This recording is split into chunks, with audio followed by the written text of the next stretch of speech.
Last time on Dock of Shame. Okay, but if you are handed a whole fried chicken, like the whole chicken, why is the head where you decide to bite? Okay. So they poop already. All bugs can poop.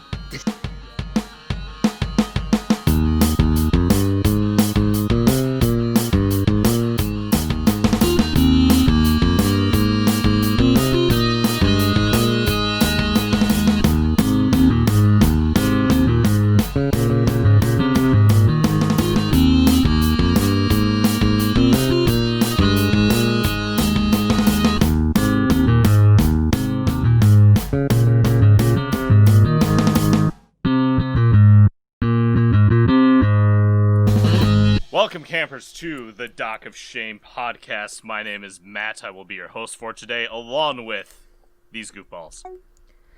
My name is Chris. My middle name is Charles, and my sign is Virgo. I'm Matt Walsh. My middle name is Danger. My sign is Stop. And I'm here.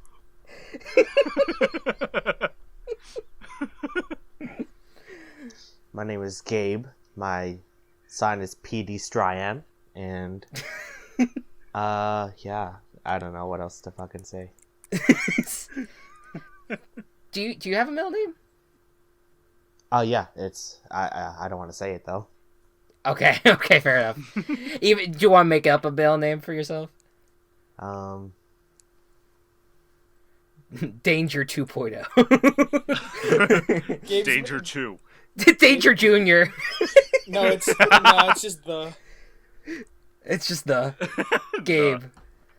Gabe the grape. Grape the Gabe. Did you guys hear they did surgery on a grape? Don't bring this back up. Fucking 5 years ago. Listen, Did you guys hear it? I had one of my students in the middle of class turned his laptop towards me and said they did surgery on a grape last year. The meme's not dead yet, folks. You can't stop it. In the past couple of days, we've watched an episode of the television series Total Drama Island. Oh, did we? I had no idea. The one that we have watched is titled Up the Creek. Wait, what's the joke for the episode title? Yeah, I don't know what it is. I don't think there's, like, a pun for this one. It's just, like, the first part of the phrase, up the creek without a paddle. Is it? Oh, I thought it was like Up Shit's Creek or something. Yeah, that's it. No. Yeah. Up Shit's Creek without a paddle. There you go. Yeah. Heard it's a good show. Sure it is. It was funny, though. I saw a, like, what to watch thing on TV once, and they couldn't say the title of the show. So was it just on TV. Was it just Creek? No, they showed a picture of it, of like the poster. They just couldn't say what the show's name was. Ah, okay. It's like this show starring, etc. This show on Pop TV. Yeah. We don't know. We just guess. We don't know. We You want to find out? Yeah, tune in. Uh-oh, a little naughty show coming your way. Anyways, in Canada, we mentioned during the recap that Tyler was too chicken to face the chicken, so he was voted out. The Bass are now once again behind. Well, they were behind last episode, but they're down 2 members now. They are down to what number? How many people are left in this fucking competition? 6 have been eliminated, so there's 12 left. Everyone. Something like that. Everyone is still there. So I think it's like 7-5. That sounds no. There's a lot of contestants. Yeah. Oh, there were 22. So there's 22 minus 6. 60. There's 16 left. So there's 9 and 7. Math is a Jeez, friend. That took some brain power. So it's 9-7 Gophers now for the distribution. The challenge for today is a canoe trip to Boney Island. Another island in the lake that they're in, near Camp Wawanakwa. once they have to canoe to the island. Once they get there, they have to portage the canoes, which I couldn't find if that was an actual word or not. But they take the canoes, they hold them over their heads, and they just have to run the canoes to the other side of the island, build a fire, and then get back to the island.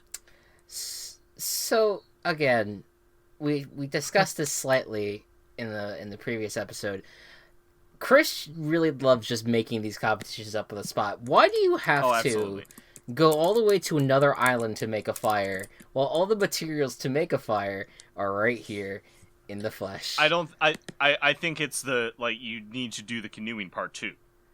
Like in Survivor, why don't they just do the puzzle in the fucking water? Like they gotta do the steps to get to the puzzle. Okay, but so it's the same thing here. You could canoe around the island. You create a track. Can you? Yeah. Unless I guess you can. I mean, there's enough water around.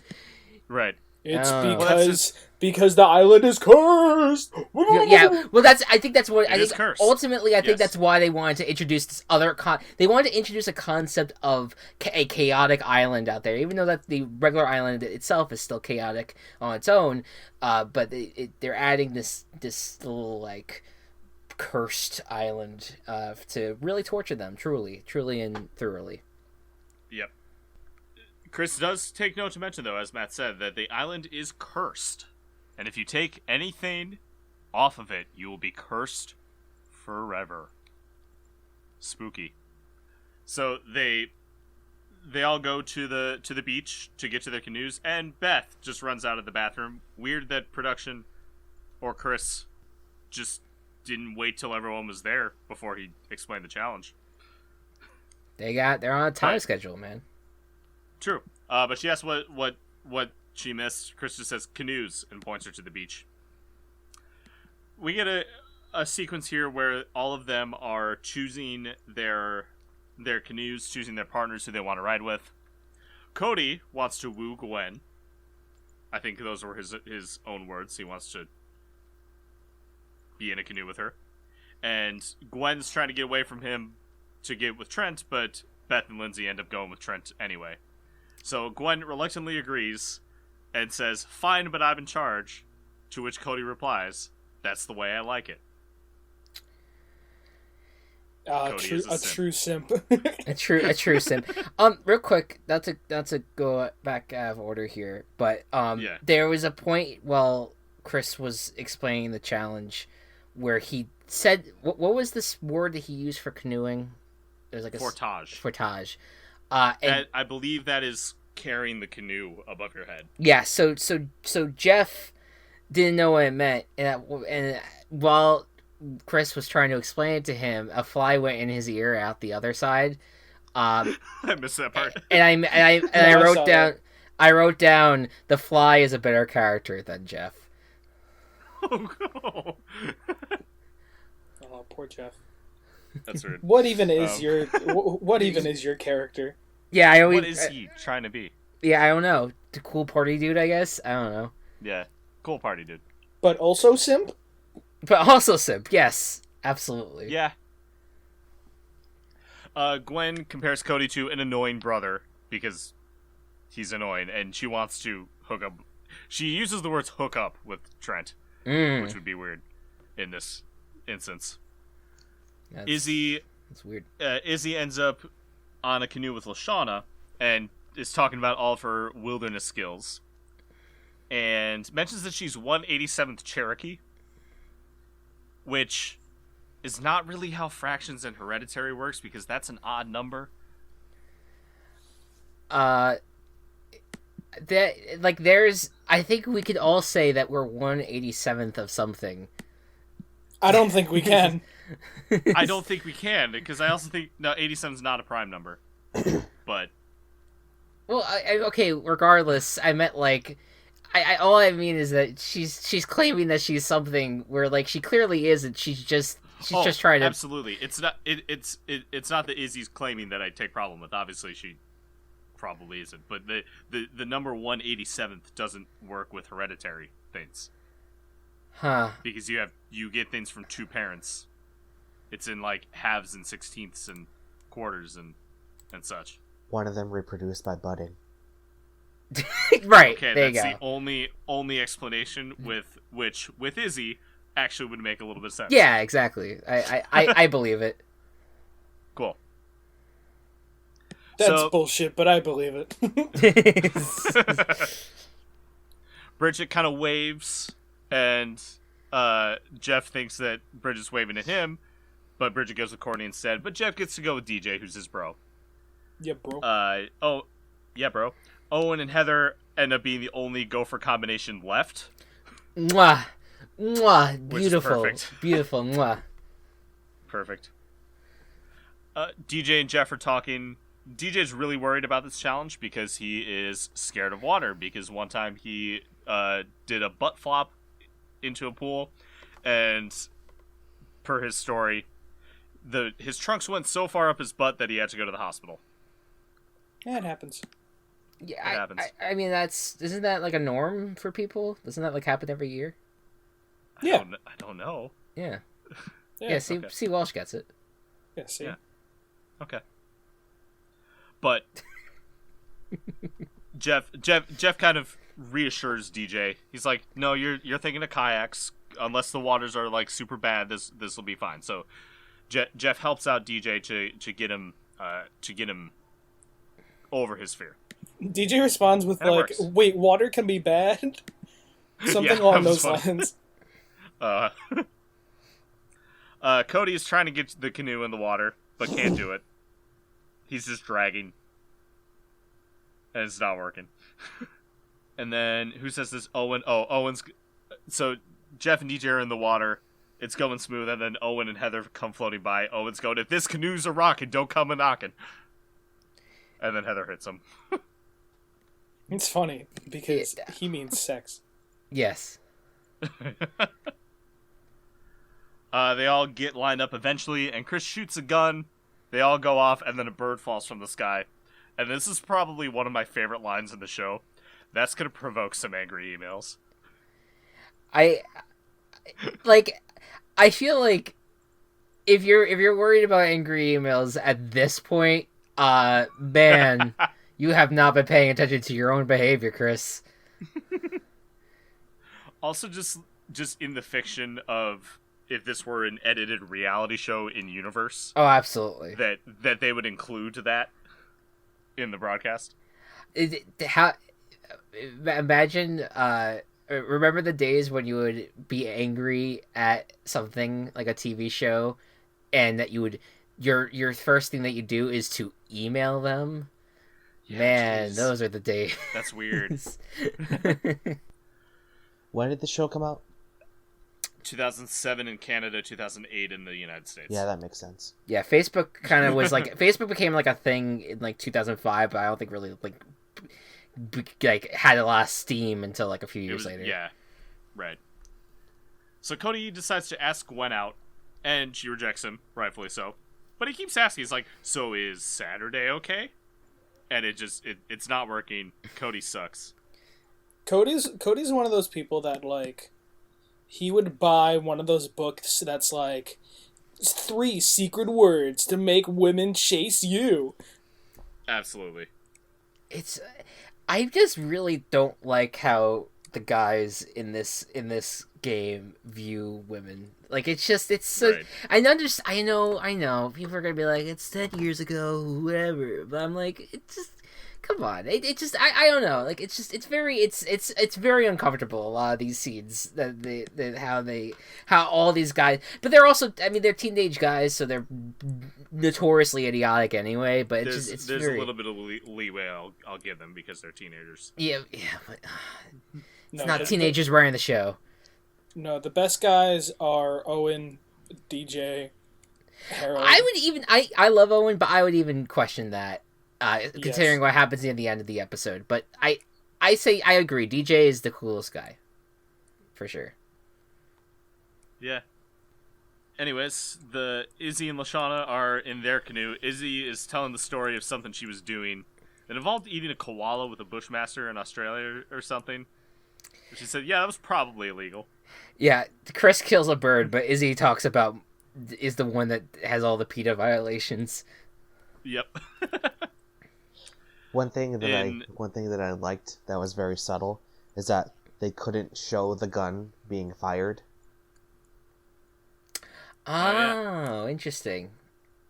Yeah, Just a little observation that I and that noticed. was even like things were problematic with guns anyway around that time, but like it didn't really reach a peak until like a few years later, and so that is interesting that they had to kind of maybe because they just figured guns were like just adult violence and they don't want to show that to kids.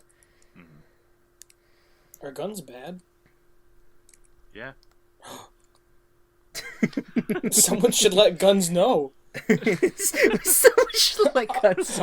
Attention, gun owners! Attention! I have terrible news. Guns you have hurt people. You have been bamboozled. Quite fooled indeed. You've been Smickledorfed. Smiggled That's off. not Not even even a a word, word. I agree with you. And I agree with you. Cut to... That's gonna Trent, provoke some angry Lindsay. emails. Yep.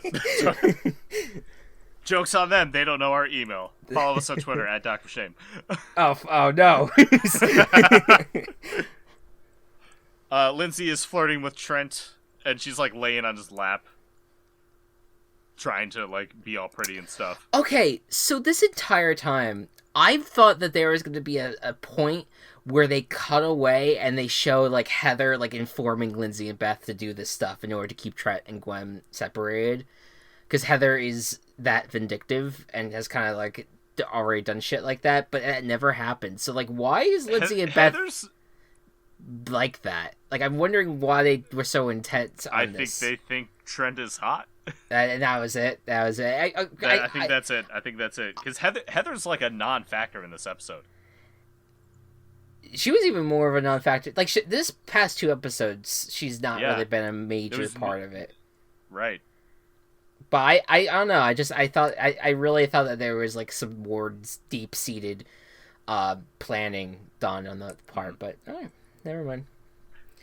Did Heather say anything in these episodes? She did. She was very vocal during the, like, when they were on the island making the fire. Very vocal. Okay. All right. Okay.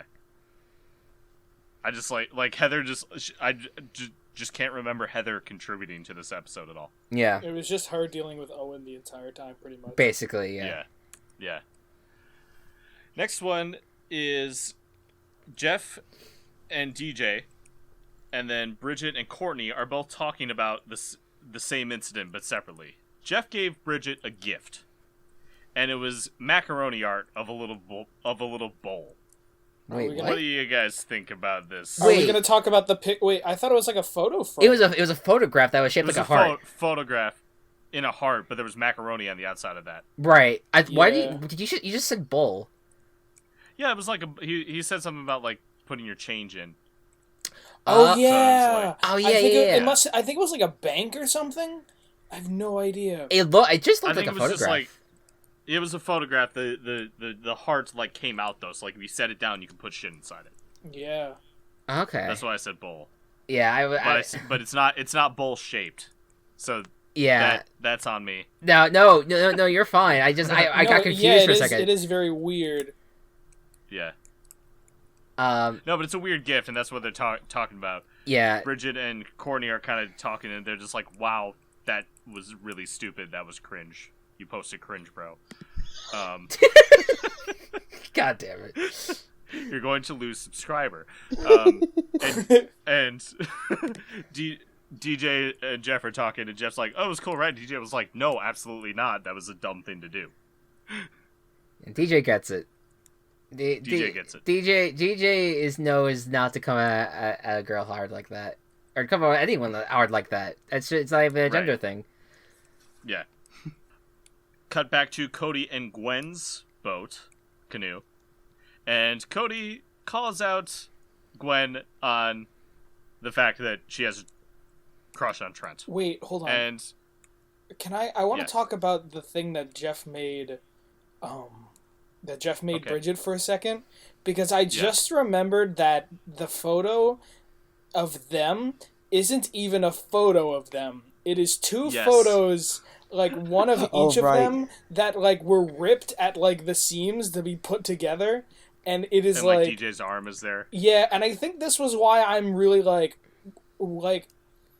and I guess it's good that not the character that the characters aren't necessarily one dimensional, but it's like, is Jeff like surfer dude, cringy, like what? I can't place a beat on Jeff. Yeah. That's what, like, he's so very confusing. Okay, I'm gonna save some of my thoughts here for near the end of the episode, but I just Okay. like, I'm completely with you, Walsh. I cannot, for the life of me, root for Jeff because I don't know what Jeff is. He's just very strange. He's a very strange man. Yeah. Going on, Cody and Gwen are on their boat together, and Cody calls out Gwen on her crush for Trent. And he's basically like, hey, I know that you have a crush on Trent, and I think he feels the same way about you. Totally changing his whole MO. Just trying to he has an ulterior motive, but he kind of changes to be more like, hey, I can help you out with this. Which at first is like, okay, interesting change.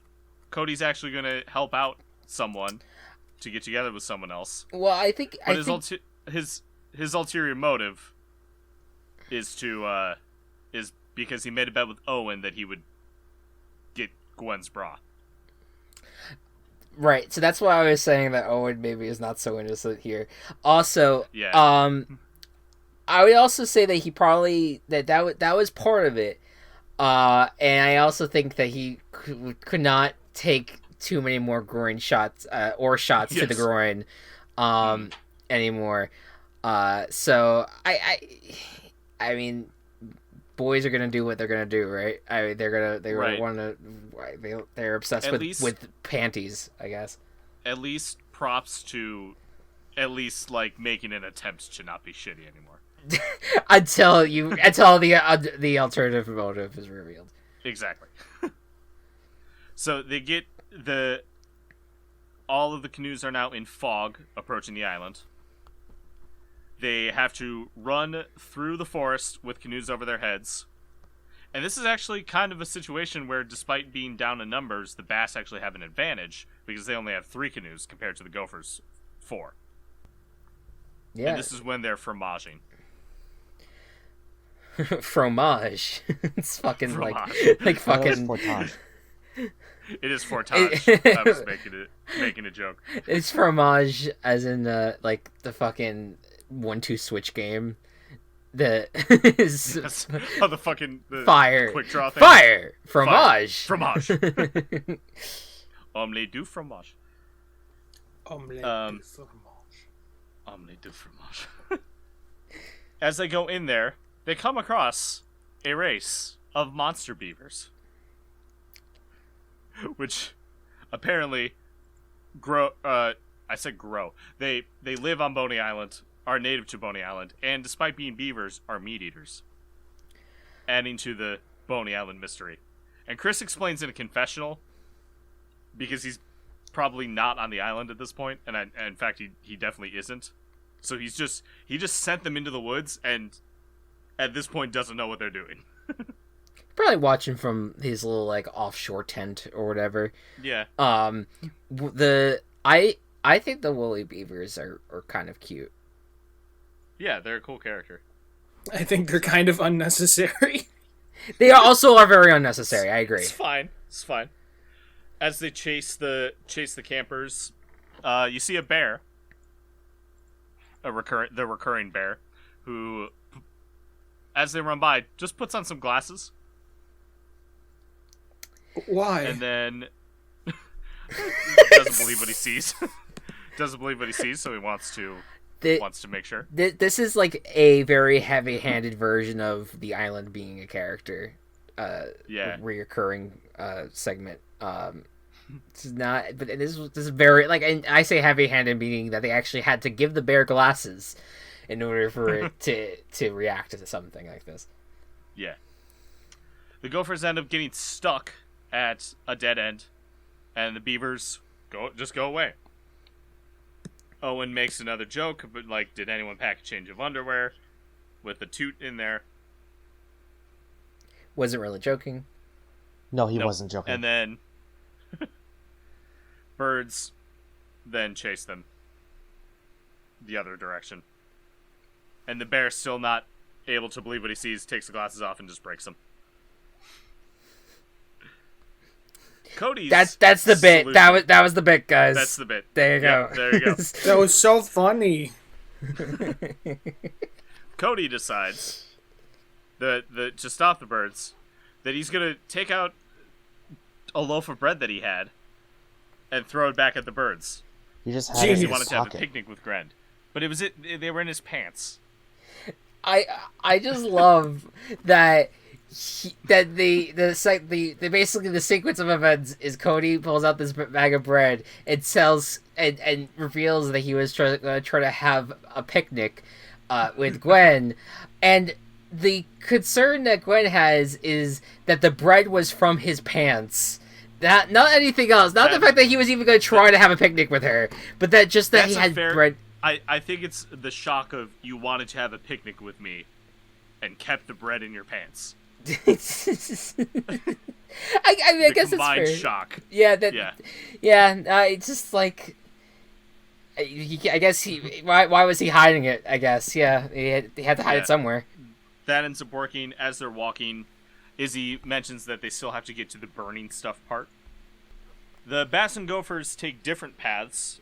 The bass go right, I believe, and then the gophers go left after some deliberation. And then Trent steps in quicksand. Cue another confessional from Chris, who says, "Can you believe they fell for that?" Like, he put it there. Chris put the quicksand there. And this is the first time that we all start to think, was a lot of this island a plant? That's a good question. So, can we talk about how, like, quicksand isn't, like, really, like, a danger in real life?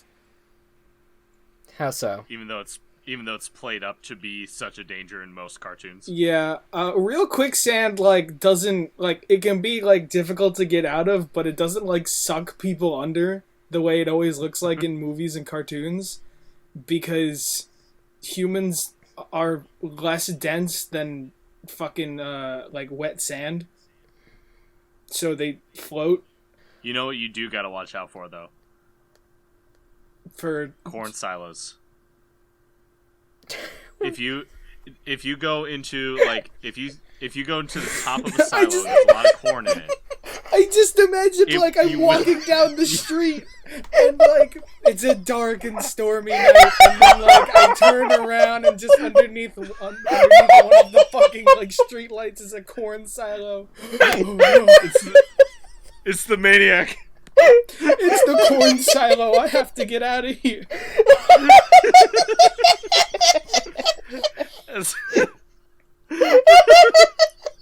This is so stupid. I was like, wait. You know what you have to watch out for? Corn silos. Corn. You know what you gotta look out It's for? the last though? thing I when you- expected when Goku to those- say. Listen, if you step in a silo, like, from the top, and and step on the corn, you will get sucked under like the quicksand would make you believe. It's dangerous. Corn silo safe. The corn silo. That was my It's not like you're like walking into something. It's like all of a sudden you're in a corn silo. You didn't expect it. Like you're you know that the corn silo is there. It's pretty fucking obvious. Just don't just step such, in the like- corn silo and you'll be okay. It was just such like a nonsensical jump in my head. It was like, you know what you actually gotta look out for? Windmills.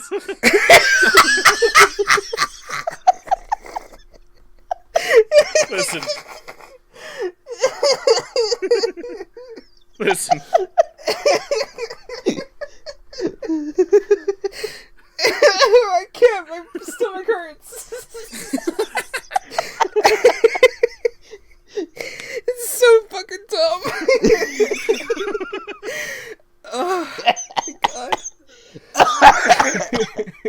I'm dying. I absolutely love that. Okay. Lindsay decides that she's going to help and runs into the quicksand too. When all of a sudden Cody swings in on a rope, reaches down his hand, and just barely misses Trent and runs into a tree. But thankfully the rope is still there. Trent is able to grab it despite not being able to see it, and pulls them out of the quicksand. Lindsay is now interested in Cody, and Cody's like, I watch a lot of movies, in terms of how he did that. Well, I don't, quite get here is that, Cody clearly was trying to, do something else and then still got credit for the saving. Yeah. I mean, he got the rope there. Yeah, okay. Yeah, I really don't want to give Cody much credit for That's fair. Much of the chivalry that he tries to pull off. That's fair. Cut back to the bass, and suddenly Jeff just falls to the ground, and he is in agony. He is in such searing pain. I did not understand, as a kid, I did not understand what the fuck. I actually thought this segment was very funny. I did not think I would find it as funny as I did, but I did. It's just so weird. And Bridget now is suddenly super concerned about Jeff, so we know how she feels. But DJ is impressed. He is just so amazed that this brave soldier is fighting on. We get a cut later, and since they had an odd number, they were able to have Harold help DJ with the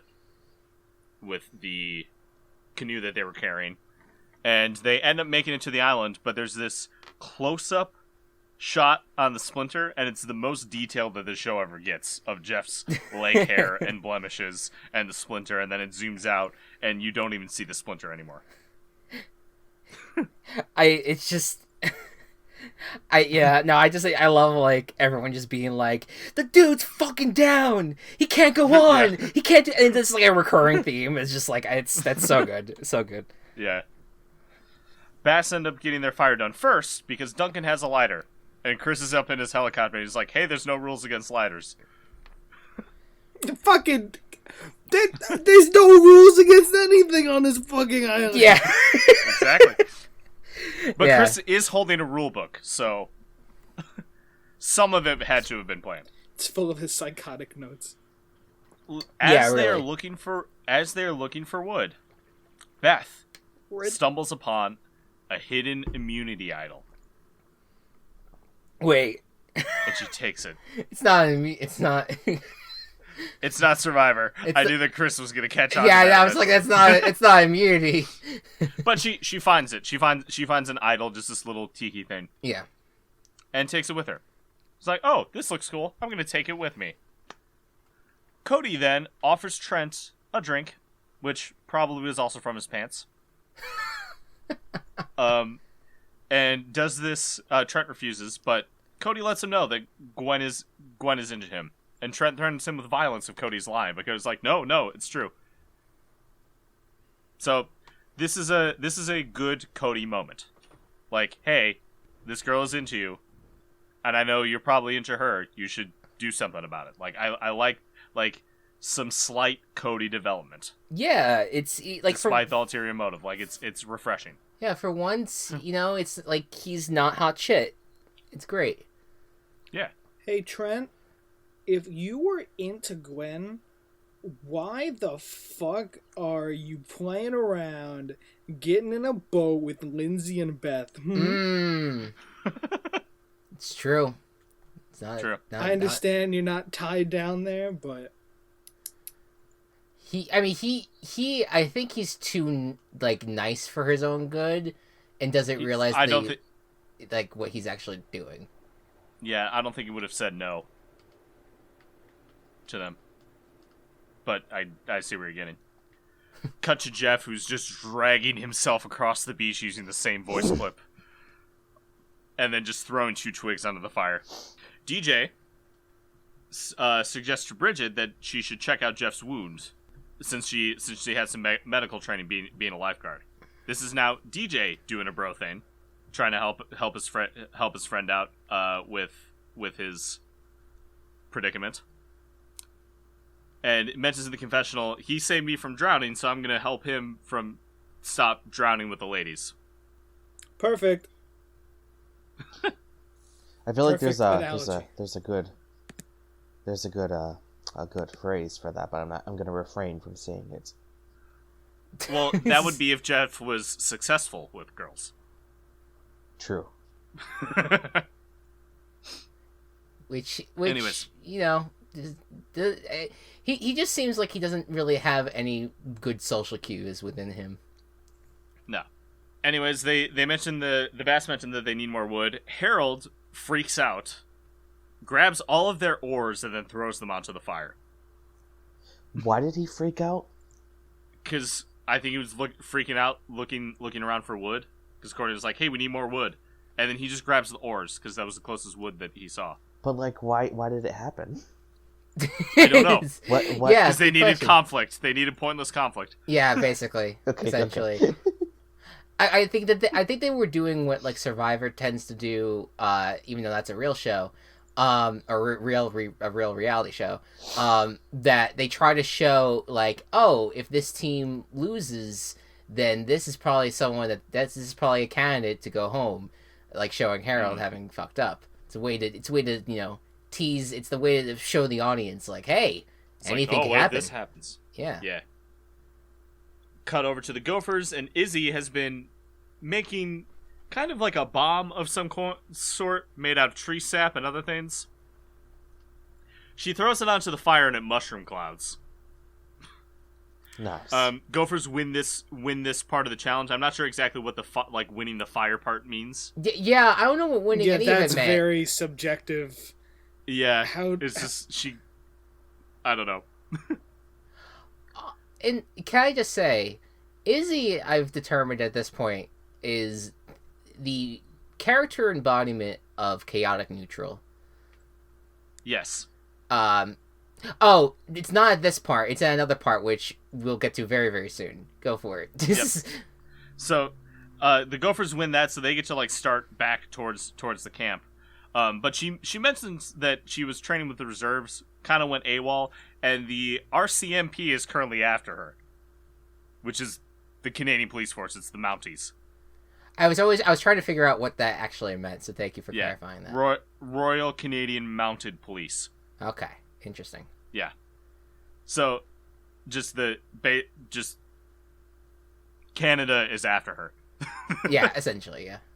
Trent and Gwen are able to kind of switch up their canoe situation. So Trent gets to go with Gwen. Cody is surprisingly smooth about it and ends up going back with Beth and Lindsay.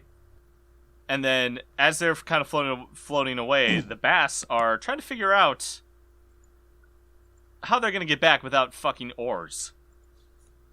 And so Izzy's like, well, you could put like all of them together and just have someone swim back. Just keeps talking and going on about that. Lashawna's going like, hey, what the fuck? Yeah, no, okay. So this is what I meant by chaotic neutral, because she has no alliances. True. She has no allegiance to her team. They try to decide what to do. At first they're like, DJ, you got to do it because you're the strongest out of us. And Jeff's like, no, I'll do it. And then DJ's like, no, I will. I can do this. You help me overcome my fear. I have to do this. And there's a nice bromance between Jeff and DJ right here. Like, I love you, bro. I love you too, bro. I love you, homie. Yeah. I love you, Bro, I love you, homie.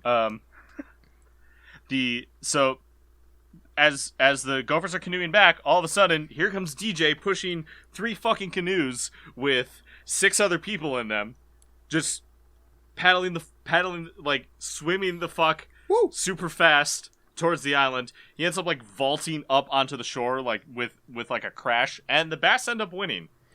DJ is part speedboat. Yeah. So the DJ Hunk of the Year. hunk of the year. Izzy mentioned something about her license to kill being expired. Yeah, Lashawna When says that confronting she's Lashawna. going to that she cost them the challenge, and then that's when she said, Mhm. Yeah, Yeah. you're glad my license to kill is expired. Which, of course, she has had one, and of course it's expired. Fast forward to the marshmallow ceremony. Beth, Trent, Gwen, Cody, Owen, Heather, and LaShawna are the ones given marshmallows already. This And then- this killed me inside because I'm like, there's almost once again like zero drama to this tribal council, and yet they decided to drag it out because I guess they didn't Tribal have council. whatever it is, the campfire Yeah. ceremony, because fucking I guess they could not fill another 30 minutes with another segment, I guess. Yeah. But it goes, it's now between Izzy and Lindsay, and before the final vote is read, the RCMP shows up. The helicopter shows up, shines their light down, says, Izzy, we know you're down there. And then LaShawna turns to her and she's like, wait, you mean all that crazy shit you said was real? And he's like, no, not all of it, just the RCMP stuff. And then shouts, you're never gonna take me alive, and runs away. So technically she was not eliminated. She was not eliminated, she's but she is on the run. currently out of the competition. Yeah, because she's on the run. Now, I will ask you, if they did not show up, who do you think would have been eliminated? Oh, still Izzy. It would have been easy. Yeah. Now, here is where Izzy's brilliant IQ Okay. comes in. Now, do you think Izzy called in the fucking popo on herself? I would say I would put it past her. Because she knew she was going to be And she knew that she eliminated. could probably escape. Escape on the island rather than try to escape like from the boat, wherever the boat took her. Shit. Yes. That's good. But also to save herself from elimination at the same Yeah. time. Curious. She's playing chess while everyone else is playing sorry.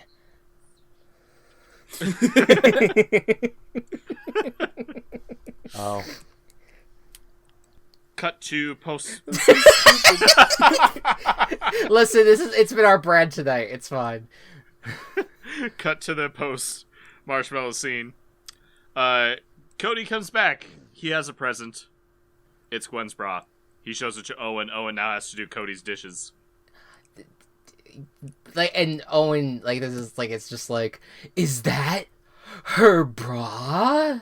Like, he's so enamored by panties. Yeah. Women wear underwear? What? He's a teenage boy. It's not healthy. No. What? There's a shot then of Gwen and Trent, who are sitting together on the dock. It's romantic. It's nice. It's nighttime. Then it goes, Bridget accidentally drops Jeff's gift, but then asks, like, what she could do to repair it. So there's some building there between Okay. Bridget and Jeff's interests, too. Bridget, just fucking burn it. It's not, like, this is where I start to, like, really, I never have really noticed it before now, but, man, please don't start falling for this dude. He's not, if you give him what he wants, he's gonna come at you harder, and it's just, you're gonna have an obsessed boy over you, and it's not healthy. It's not healthy. You guys gotta tame that shit. I remember their connection and their relationship being better than it is right now. Yeah, it's Jeff and Bridget. So I don't know if it changes or if it was just this poorly written in general. I mean, spoiler, but I mean they do like have like long makeout sessions later, but like absolutely. but I don't. Would I call this a healthy relationship or like among like the top romances of Total Drama Island? No, not really. It's kind of weird. Not at this point. No, I don't know if he. I forget if Jeff becomes self-aware about his actions or not, or if it's just that Bridget falls for him or not. I would have to see the rest of the show, but Yeah, no, this couple's... yeah, it's not a great couple. At this point, it's not great. Like I would ship Owen and Izzy before like Jeff and Bridget. Absolutely. Yeah. Owen and Izzy's a good one though, especially in later seasons. Best couple is Chris and Chef. Yeah. Truly. Yeah. And then this episode closes out with a close-up on the idol that Beth took from the island. I wonder if that will have plot relevance. Probably not. I think the only reason that they created Boney Island was to have this become a factor in the later episodes. I'm sure. There is no other relevance to going to another island. Hey, but I mean, it has some continuity. Yeah, it's nice. Later on. Yeah, that's fair. Okay. I any don't final? remember how the idol comes into play. Yeah, I don't remember either. I do. Okay, good for you. Because it's at least in my current memory, it's in one of my favorite episodes of the show. So. Okay, cool. All right. Any last final thoughts? I mean, I guess we could just do that in our ratings, right? Okay, sure. Chris McCoy is still a psychopath. Yeah, Someone else go first. Gabe, why don't you go first? I'll give it a 5. 5? Okay. Do Are you you want gonna to explain yourself this time? Yeah. Or... Okay. I don't know. It just kind of felt very uneventful for an episode. Okay. Chris. Oh. Unless Walsh wanted to go. Yeah. Well, Yeah, go ahead. I'll give it like a 7. I mean, it wasn't like I think that there was some interesting plot points that happened, intriguing at times. I think the points really come off again for like the challenge being still on the strange side, and just too much rewarding for Sims, man. Yeah, that's fair. You cut out when you said your number. Was it 6 or 7? 7. Okay. Walsh. I definitely think that this episode was better than the last one, but it felt very slow, and like the challenge was kind of it didn't feel like they were too crazy, like too high stakes, and even in the end there really weren't, and it feels much more like an episode to set things up. Mm-hmm. And to, like Chris says, to reward simp behavior rather than to really, like, you know, put the show together or, like, be like a good highlight of the show. Like, I don't think this is an episode that necessarily people look back on and really, you know, think of when they think of, like, total drama unless they're a very big fan of Izzy. Mm-hmm. I think that I'd probably give this episode... What the fuck did I give the last one? I'd probably give this episode... You gave the last one a 5. I'd probably give this one a 6. Okay. I'm also gonna give this one a 7. I really like the relationships they're starting to build. I just remember I mentioned this a lot. I love the moments where they're not in the game. They're building their characters a lot more than in other a lot more than just this is what we're doing in the challenge. But there were a few weird relationship things. I don't remember, and obviously this is like, hey, things are different than they were 10 years ago, but the teenage boy, like, girls behavior was a little weird in retrospect. So I'll go with a 7 as well. All right. Sounds Okay. good. Okay, so I decided... I'm getting fucking sick of fucking reading Total Drama Rama. Aren't we all? I'm not. I love it. I love it. Okay. I decided, I was like, I'm gonna go for like a more tame one. And then like, all of them are like, there's always like something slightly off. So I decided I'd just go with this Go one. all out. This is episode 4 of Total Dramarama Season 1.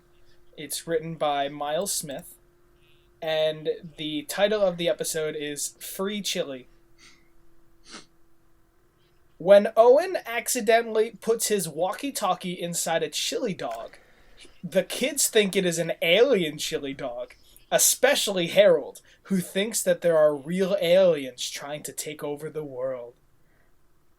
Why? I like how all the weird shit revolves around Harold. Yeah, right. And Why? why does it Why? Owen have the walkie-talkie? Why for this episode they decided to make a Free Willy reference for their the Alien title? Chili Dog episode? Yes. Yeah. Their titles so far have been like They've all been either like, just nothing or they've been like a weird movie reference that has nothing to do with the actual episodes themselves, like Clockwork Orange. Clockwork Orange, I remember. Or oh my god, there's another one that's that's a play off of Requiem for a Dream. Oh god. Oh, it like So like, there is like and there's no, like the free chill. There's no like chili that needs to be freed. no, No, there's it's nothing. Just the pun for Free Willy. That's it. Yeah. No, it's funny.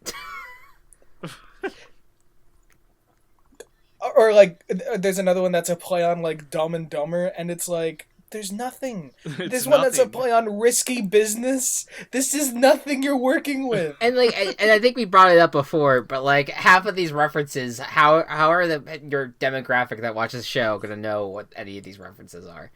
Right. No, this is all for the parents, but they're not even like good jokes. They're not. Why did 750,000 U.S. viewers tune into this episode? If we know The anything world, about the we never know. world, yeah. If you know anything about our country at this point, they're off. A lot of people are off, unfortunately. Free chili. Free chili. This has been the Dock of Shame podcast. Stay away from corn silos. I'll see y'all next time. The Dock of Shame podcast is brought to you by Team Chaos Productions. Find us on Twitter at Dock of Shame and find more of our work at teenchaospodcast.com.